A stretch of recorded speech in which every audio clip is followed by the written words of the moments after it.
The City of Oakdale recently went through an 18-month-long process to create a new park system plan. It is a roadmap for upcoming improvements, costs, funding opportunities. The City Council will use the park system plan in its annual capital improvement planning process to guide near-term priorities. The City Council chose Gulfview Park and Tower Park as two parks that will see improvements in 2026. Both of the parks, the equipment is pretty old. From a condition of playground equipment and accessibility and safety perspectives, both of the parks were not performing very well. Some of the priorities of the park system plan that Council identified included improved safety, improved accessibility, and you'll see that come through in the designs, and then also with new play equipment, just giving modern play experiences. The equipment at both Tower and Gulfview parks are over 20 years old. A lot has changed in the playground world, so we're excited that the new play equipment will be more modern and more tailored to what kids would like to see in parks these days.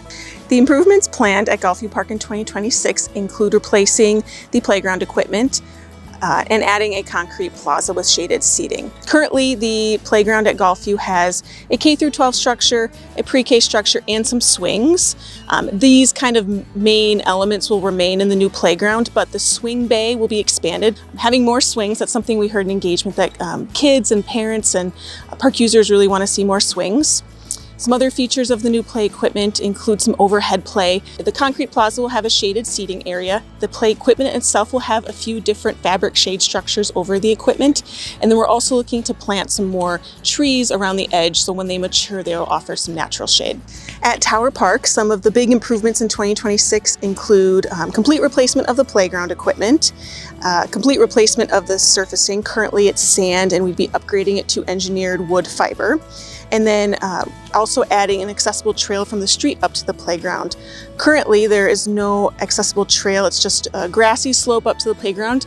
So in the park design, we really wanted to get a trail up there so that it's more accessible and there's no barriers to access to the playground and the park. With the new playground design, one container will be exclusively dedicated to swings, and then the other play container will be a K-12 structure. The main part of the play structure is, kind of platforms up to slides, and then there will be some opportunities kind of attached to that structure for overhead play, climbing, ropes climbing. That was something we heard that people were interested in, is the overhead play and the ropes climbing. Engagement for the park improvements at Gulfview and Tower Parks was really heavily influenced by community engagement. In the spring, we had two different pop-ups, one at each park, where we had neighbors and park users come to share their thoughts and feedback.